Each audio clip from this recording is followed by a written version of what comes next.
Yes, तो हम लोग चैप्टर पढ़ रहे थे excretory product and there elimination. इसमें हमने आपको इंट्रोडक्टरी पार्ट पढ़ा दिया था। कहा था कि जो हमारे शरीर के मेटाबॉलिक वेस्ट होते हैं उन्हीं का शरीर से जो रिमूवल है उसी को हम एक्सक्रीशन कहते हैं। लेकिन इस चैप्टर में जब हम एक्सक्रीशन वास्तव में पढ़ने आते हैं तो सभी मेटाबॉलिक वेस्ट को हम नहीं पढ़ते हैं, हम वास्तव में नाइट्रोजनस मेटाबॉलिक वेस्ट को पढ़ते हैं। नहीं तो अदरवाइज़ तो CO2 भी एक मेटाबॉलिक वेस्ट ही है। बहुत सारे ऐसे वेस्ट हैं बट उनका डिटेल हम यहाँ नहीं पढ़ते हैं। इससे सामान्यतः जब हम 12th स्टैंडर्ड में होते हैं या एक्सक्रीटरी सिस्टम की बात इस चैप्टर में करते हैं तो हम नाइट्रोजनस मेटाबॉलिक वेस्ट की बात करते हैं। लास्ट वाली टॉपिक में मैंने आपको बताया था कि सर हमारा जो मेन नाइट्रोजनस मेटाबॉलिक वेस्ट है उसके हिसाब से हम अलग अलग नाम देते हैं।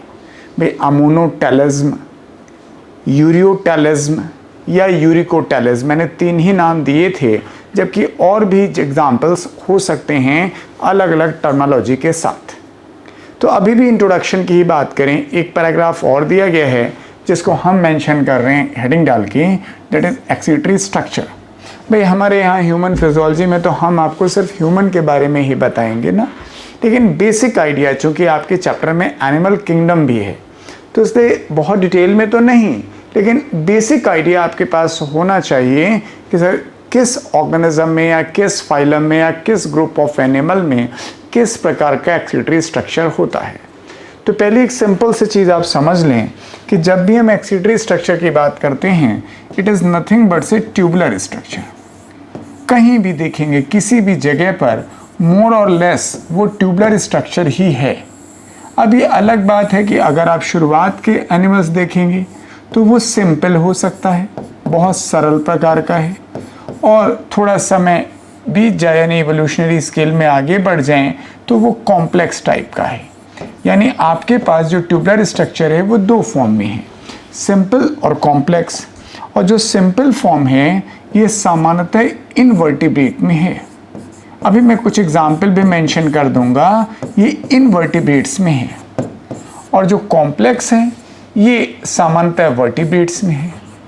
जैसे जैसे आप एडवांस होते गए तो सर हर स्केल पर कॉम्प्लेक्सिटी बढ़ती गई, क्योंकि organ system grade of body of organisation तो आपने काफ़ी पहले अचीव कर लिया था फाइलम एस्केलमेंथीज से, लेकिन उसके बाद कहने को तो हम ऑर्गन सिस्टम ही रहे लेकिन कॉम्प्लेक्सिटी बढ़ती चली गई।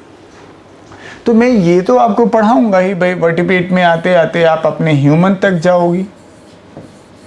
तो इस जगह जाने से पहले हम एक आइडिया चाहते हैं इनवर्टिब्रेट में कि भाई कौन से इनवर्टिब्रेट हैं और जहाँ पर एक्सेशन कैसे हो पाता है।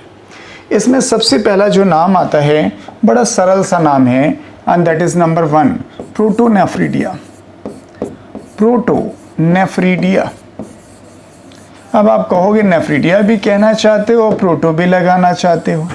एक्चुअली जब हम इनवर्टिब्रेट पढ़ते हैं तो एक्सीटरी स्ट्रक्चर के नाम पर नेफ्रिडिया एक बड़ा इंपॉर्टेंट स्ट्रक्चर है that is present in the Annelida. तो हम एनेलिडा से पहले वाला जो स्ट्रक्चर हमको मिला उसे हमने कह दिया प्रोटोनेफ्रिडिया, और कोई उद्देश्य नहीं था।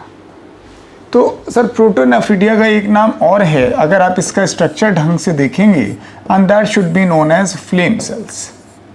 यहाँ से आपके पास कोई स्ट्रक्चर जैसी चीज़ आई, इसके पहले आपके पास कोई एक्सीटरी स्ट्रक्चर नहीं था। मैं एग्जाम्पल बोल दूँ ना तो आपको समझना आसान हो जाएगा। सर इसका एग्जाम्पल आता है सर प्लेटीहेल्मिन्थेस। आप ज़रूर समझ रहे होंगे, प्लेटीहेल्मिन्थेस का मतलब होता है फ्लैट वर्म।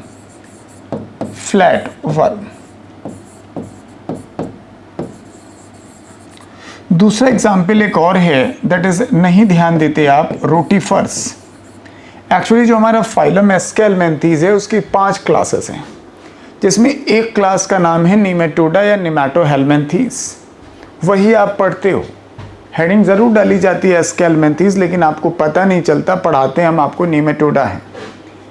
उसी तरह से निमेटोडा के बगल में एक दूसरी क्लास का नाम है, उससे नाम देते हैं रोटीफर्स। तो एक ही जगह आपकी टेक्स्ट बुक में रोटीफर आया है, वही हमने मेंशन भी कर दिया। सर कुछ एनेलिड्स भी हैं, लेकिन वो जो एनेलिड्स हैं वो आपके सिलेबस में नहीं है, क्योंकि आप एनेलिडा के नाम पर 3 जानवर पढ़ते हो। एक नेरिस नाम सुना होगा, एक लीच का नाम सुना होगा और तीसरा अर्थवॉर्म का, और बदकिस्मती में तीनों में नेफ्रिडिया, इसलिए ये शब्द वहाँ पे लागू नहीं होता। इसलिए आप चाहें तो अपनी जगह से हटा सकते हैं, क्योंकि मैं नहीं हटा सकता, because you have to consider all the example that is given in your NCERT. और तीसरा नाम है इसका, and that is cephalochordata. Cephalochordata, जिसका एग्जाम्पल है एम्फिऑक्सिस। हालांकि इन चारों एग्जाम्पल में अगर एक एग्जाम्पल जिसको काफ़ी जोर देना हो तो हम यही दिया करते हैं।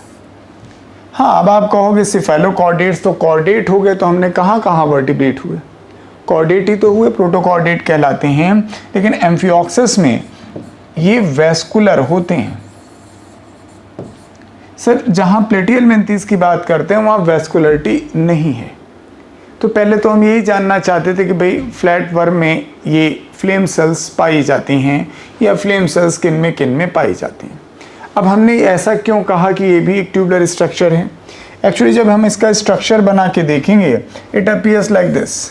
ऐसे छोटे छोटे स्ट्रक्चर्स होते हैं जिन्हें हम कायदे से फ्लेम सेल्स ही कहते हैं। ये सब एक ट्यूब में यूनाइट होकर के एक ऐसे यूनाइट होकर के ऐसे आपको एक जगह कहीं खुलते हुए नज़र आते हैं, तो यही कहलाते हैं flame cells. These are flame cells. बहुत आसान सा तरीका है कि सर ये पूरे आसपास का जो हिस्सा है वहाँ से एक्सीटरी वेस्ट को कलेक्ट करते हैं और कलेक्ट करके इन ट्यूब्यूल के रास्ते होते हुए सर ये इस ओपनिंग से शरीर को बाहर निकाल देते हैं। ये है फ्लेम सेल्स का तरीका। अब एग्जैक्टली फ्लेम सेल को फ्लेम सेल ही क्यों कहते हैं, वो भी अगर आपको इच्छा है कि समझ ही लें हम, तो थोड़ा इधर साथ दीजिए हमारे।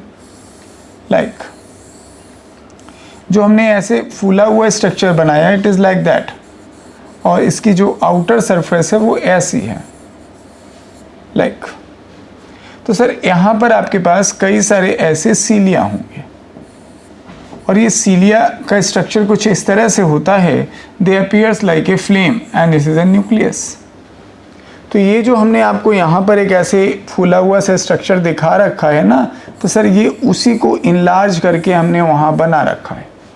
तो ये जो अपीयरेंस यहाँ पर इस जगह दिखाई दे रही है सीलिया की, that give the flame like appearance. ये जो स्ट्रक्चर जैसा दिख रहा है यही फ्लेम लाइक अपीयरेंस है, इसीलिए हम इसे फ्लेम सेल कहते हैं।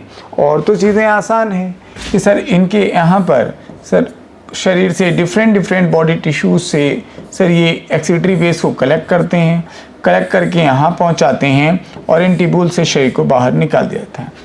तो सर इनका जो रोल है वो ड्यूल है।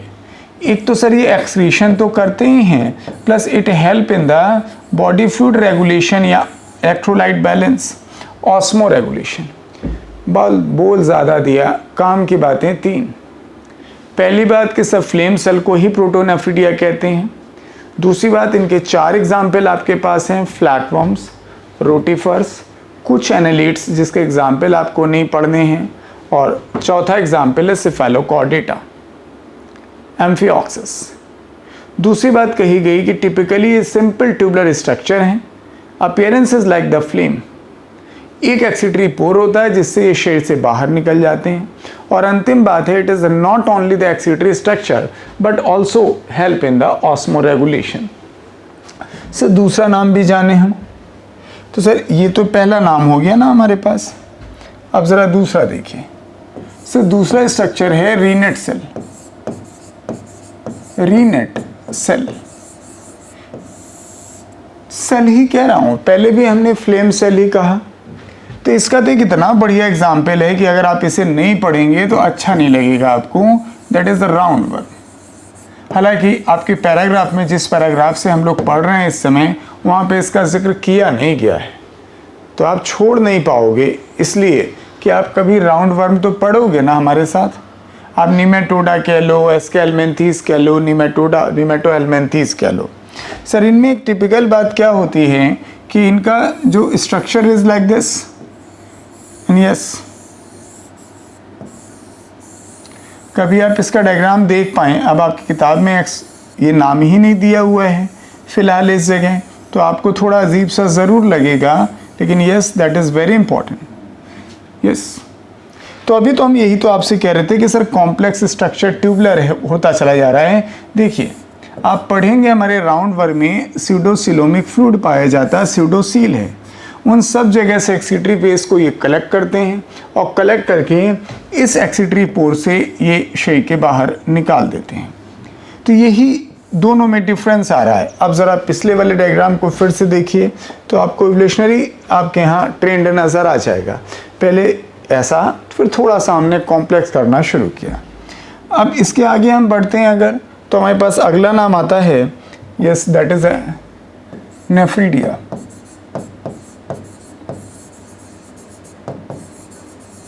और नेफ्रीडिया विशेषता है आपके यहाँ पर एनलीडा की। अब इसीलिए हम लोग वहाँ जब फ्यू एनलीडा लिखा करते थे फ्लेम सेल में, तब इसको कोट नहीं करते थे। सर यहाँ पर भी अभी स्ट्रक्चर इसका भी नहीं बना हुआ है, लेकिन बनाया जाए इज लाइक दिस। सर एक नेफ्रोस्टोम होगा, एक नेक पोर्शन होगा, फिर एक बॉडी पोर्शन होगा लाइक, ये काफ़ी क्वाइल्ड होगा बॉडी वाला पोर्शन लाइक।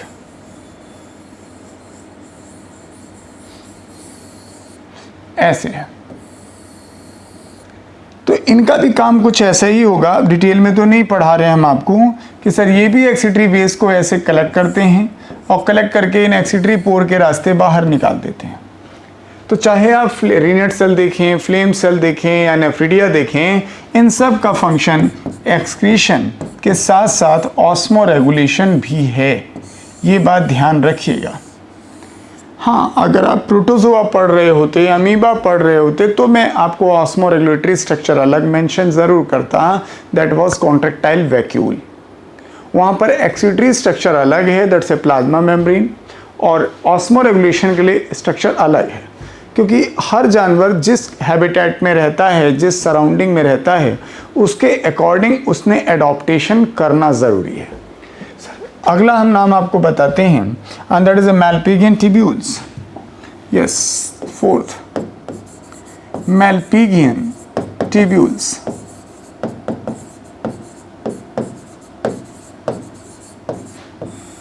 सर ये विशेषता है आपके इंसेक्ट्स की। अगर आप इंसेक्ट्स या इंसेक्टा क्लास के बारे में पढ़ें तो ज़्यादा बेहतर होगा, उसी जगह आपको ये समझ में आएगा। एक्चुअली जब आप उनकी एलिमेंट्री कैनाल पढ़ोगे तो जहाँ पर आपके पास मिडगट और हाइंडगट मिलती हुई नज़र आती हैं, जैसे आप इस वाले पोर्शन को कह दो मिडगट और इस वाले पोर्शन को कह दो हाइंडगट, तो इनका जो जंक्शन वाला जगह है दिस, इसी जंक्शन वाली जगह पर लगभग 80 से लेकर 150 ऐसे ट्यूबुलर स्ट्रक्चर्स पाए जाते हैं। बहुत ज़्यादा ट्यूबुलर स्ट्रक्चर्स हैं, एंड दीज आर मैल्पिगियन ट्यूब्यूल्स। यही मैल्पिगियन ट्यूब्यूल है। इनका भी काम यही है कि सर एक्सीटरी वेस्ट को ये आपके इस कैविटी से कलेक्ट करते हैं और कलेक्ट करके इसको सर ड्रेन कर देते हैं इन एलिमेंट्री कैनाल में, और ये सर एनस के रास्ते बाहर हो जाता है। आप कोई भी डायग्राम इनमें से देख लीजिए, चाहे आपने फ्लेम सेल देखना है, चाहे फिर आगे बढ़ कर के रीनेट सेल देखना है, यस, या नेफ्रीडिया देखना है, या फिर आप मैल्पिगियन ट्यूब्यूल देख रहे हैं, more or less they all are the tubular structure, whether they are simple and going to the more complex just for excretion as well as osmoregulation। Sir एक नाम हम आपको और मेंशन करते जाएं, लास्ट लाइन आपकी टेक्स्ट बुक की उस पैराग्राफ की है, and that is antennary glands. Antennary gland, हालांकि ये नाम पता नहीं क्यों पॉपुलर नहीं हो पाया, शायद क्वेश्चन नज़र आने लगता है इससे। इसका दूसरा नाम पॉपुलर हुआ, दैट इज़ ग्रीन ग्लैंड। और ये इतना पॉपुलर हुआ कि ग्रीन ग्लैंड क्या है, कहाँ पर पाई जाती है, तो वो नाम से लोग कंफ्यूज हो जाते हैं। जबकि green gland is a characteristic of crustaceans. जब आप आर्थ्रोपोडा पढ़ोगे तो वहाँ क्रस्टेशिया नाम की क्लास मिलेगी। 3 बड़ी बड़ी क्लासेस हैं, क्रस्टेशिया, इंसेक्टा और अराक्निडा। तो इसी क्रस्टेशिया में आपको मिलेगी ग्रीन ग्लैंड। तो इस ग्रुप की विशेषता ये होती, थोड़ा आप समझने की कोशिश करें, झींगा मछली जिसे आप कहते हो, वास्तव में झींगा नहीं है। शरीर इनका जो है सर सिफेलोथोरैक्स और एब्डोमेन में ऐसे बटा होता है। सर इनके पास विशेषता होती है एंटीनी की, इसलिए इनको एंटीनेटा। तो इसी के बेस पर, बेस वाली जगह पर एक ट्यूबुलर स्ट्रक्चर पाया जाता है, and that one is known as an green gland. तो ये भी ट्यूबुलर स्ट्रक्चर है। यही मैं आपको समझा रहा हूँ कि जो भी हमारी एक्सीटरी स्ट्रक्चर है, चाहे आप किसी को भी देख लीजिए, यस, फ्लेम सेल देखिए, रीनेट सेल देखिए, नेफ्रिडिया देखिए, या फिर आप मेल्पिगियन ट्यूब्यूल देखें या एंटेनिक ग्लैंड देखें, all these are the tubular structure. The function is the very same, just to collect the excretory waste and drain it out to the body. इसीलिए हम कहते हैं इनका रोल जो है excretion as well as osmoregulation है। बातें ही ख़त्म नहीं हो जाती है, बट आपके एनसीईआरटी के हिसाब से बातें ही ख़त्म हो जाती है, क्योंकि इतने नाम बेसिक हैं। सारे फाइलम कहाँ कवर हुए भाई?